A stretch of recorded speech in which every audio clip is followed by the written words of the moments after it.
Miraibo GO has just been officially released. Now you might remember that I've made some videos for Palworld before, which was quite a surprise, addicting hit of this year. And today we're going to check out this new monster catching game as well and see if it's any good. We're going to go in depth about all the different aspects of Miraibo GO in this video, and thanks to Miraibo GO for sponsoring this video and asking me to check out their game and giving me early access to the game, as its release date was literally just now. Miraibo GO is actually also for mobile, whereas Palworld wasn't. So for anyone that wants to capture and kill monsters wherever you are, hey, this game got you covered. And the game has a guild system too, where you can in fact join my guild as well and play with me. Just search up my name or check the invitation link in the description and join the adventure. Okay, so let's get into the gameplay. First of all, one of my favorite aspects in Miraibo GO is the combat and managing your monsters. You can have a team of up to 5 as indicated by your roster on the left side, and of course, it's useful to have different elemental monsters going so you can combat the weaknesses and resistances of your enemies. It's like with other monster catching games, you see, say for example fire, well, use your water monsters, and in this case it's the same idea, you will obliterate them. You will see that you can get a huge advantage in Miraibo GO by utilizing these weaknesses of your enemies, and the monsters in Miraibo GO also have a nice balanced roster of possible attacks to equip and learn to your monsters. So what I like to do is not just have a good variety across the team in terms of different types of monsters, but also within the monsters yourself, and this way you can get a very high saturation of pretty much having all the types of elementals covered, even with just the 5 monsters in your team. From my experience, the attacks that many of the monsters in the game get are powerful and have a lot of utility regarding your own equipment and your own fighting style. There's a lot of variety in Miraibo GO, just like with Palworld. You can go the melee route with, say, a nice spear or sword, or a good old bow, or my favorite, an assault rifle as you progress more. Assault rifles and guns are very powerful in Miraibo GO,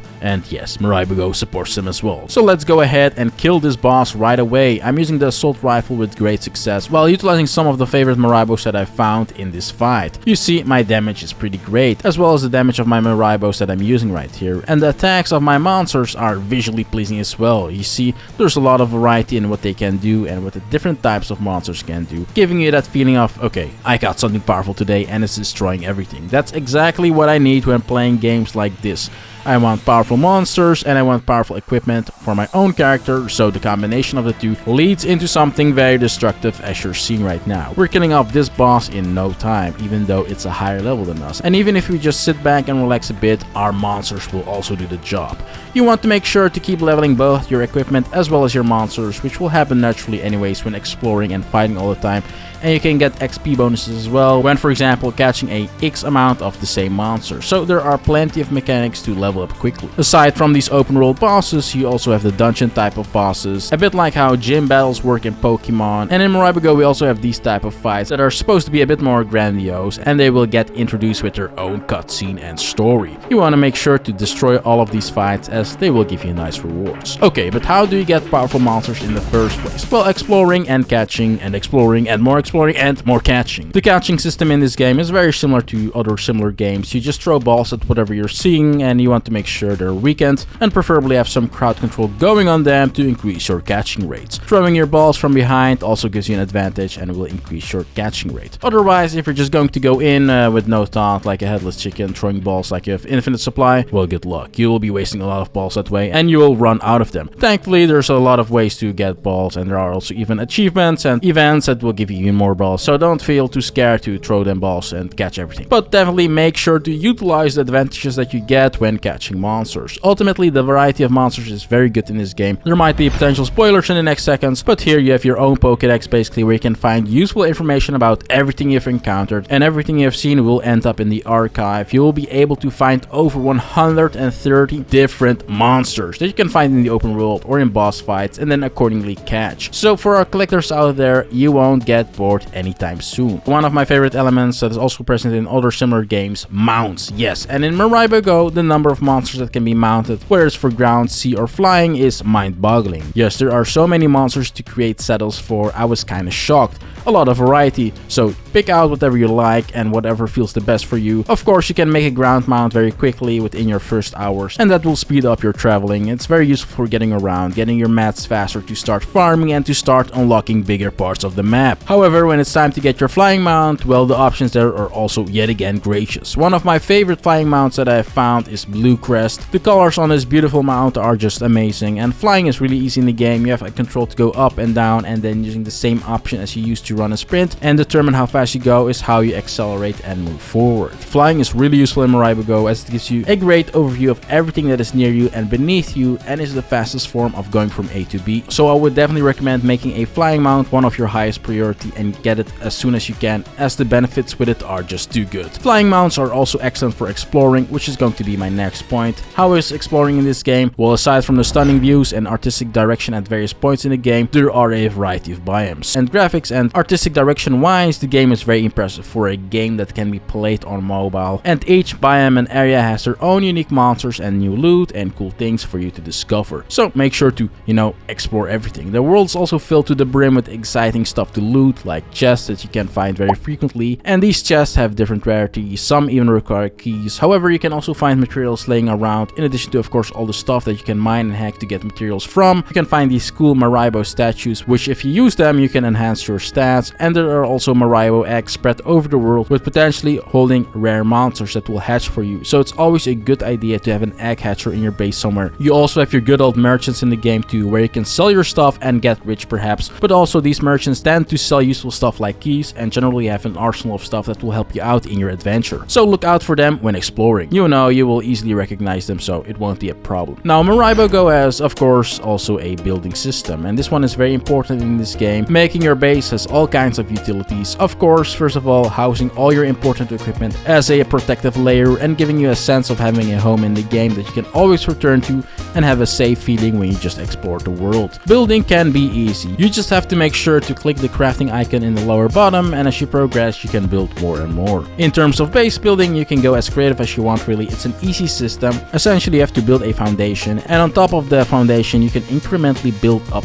vertically, and on the side of the foundation you can then build things like windows and walls from a horizontal perspective to gain horizontal distance. I highly recommend using the multiple build option here to quickly build a bunch of tiles and walls in succession without having to go back and forward all the time. Ultimately you can go as crazy as you want and build up in many different directions as long as you make sure that there is foundation and stability between each level. But with stairs and rotating around and utilizing the different building options, you can build in a very large radius and make crazy things. Ultimately you can go as crazy as you want, whether it's just to go up vertically in one go or to divert and make a base that encapsulates the entire perimeter of your radius that is stationed on the outpost. You have a lot of options in Miraibo GO for base building. I would highly recommend to get levels going in your base, as it will give you a great overview of everything that is happening in your base, from your Miraibos working for you and making sure your own Miraibo run factory is basically functioning well and you're getting all the materials and newly crafted equipment as you wish. However, having a vertical edge like this is additionally useful from a defensive perspective, as when other Miraibos that are not friendly and not in your team, so either wild ones or raiding Miraibos, enter your base and want to destroy everything, you can quickly adapt to the situation and defeat any intruders when utilizing your strategic advantage here. Ultimately, you want to make sure that your base is safe, sound, and has a great foundation and verticality for the best results in my opinion. Aside from using monsters to kill and fight for you, you can use them here in your base too to do all kinds of works, from providing fire to fuel your furnace, to watering your plants, to carrying things around, to crafting your stuff. They are essential, and you want to catch a bunch of Miraibo with different work suitability to make sure to spread the work activities, and the more you diversify your team, the more tasks you can generally do, as you don't want to have a lot of overlap in work suitability, as that can result in Miraibos doing nothing when everyone is an expert in the same type of work. The system here for both base building as well as making your own prediction factory is great and in line with other monster catching games. It's a nice and sound system that is addicting to optimize, as the more optimized it gets, the faster the flow will be of your production, and thus you can craft new things faster and try out upgraded equipment and say new mounts, anything really faster. I hear you though.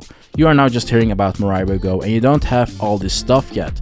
You don't have your Miraibos. How do you survive in those first hours, and how do you get a great start? Well, let me give you some tips. When you're leveling, make sure to spend those first dozen levels on HP, work speed, and carrying weight. These are by far the most important stats in my opinion, as they will severely increase your survivability and your fluidity to move around and create stuff that can help towards creating your own mass production factory. And also to start farming to get some mounts going, both a riding and a flying mount, as you'll need both to trespass different types of terrain. Make sure to have also the tech tree functional, get everything you think you need, don't be scared to spend points as you will get plenty of points while playing the game, and the tech tree opens up your possibilities very fast and the number of things that you can make. I would recommend getting a simple furnace ASAP, as well as a repair station, the purple Miraibo station, and a workbench to get your fundamentals going quickly. Outside of that, before you can utilize your monsters, it's going to be farming till you get the first main base upgrades. Get your pickaxe out, mine those stones, they'll contain the special Miraibo ore that is used in a lot of different things, and the metal ore sometimes too, and just explore and be greedy for all those materials. Get them all basically is the gist of it. With it, you'll have a functional base and those first mounts in no time, which will give you great momentum and get you up to speed to get more monsters, higher yield and production rates, and a massive base. All the goodness basically. Now everything I just said can be done solo, and that is definitely fun, but even more fun is when you play with others with the guild system of the game, like with friends or people that you can find easily in the official Discord. As they say, teamwork makes the dream work. Everything gets more fun when you know you can make stuff for each other and help each other out, but it's also fun to just relax, greet and dance with your peers in game. Yes, social stuff. Exploring together gets a little bit safer, you know, as well. You want to go through terrain with a lot of scary monsters, or you just want to catch a monster that's a higher level or hard to catch. Well, alone it might be a tad difficult, but with your group and guild, they can distract it, for example, and weaken it while you have carte blanche to try to catch it without being interrupted.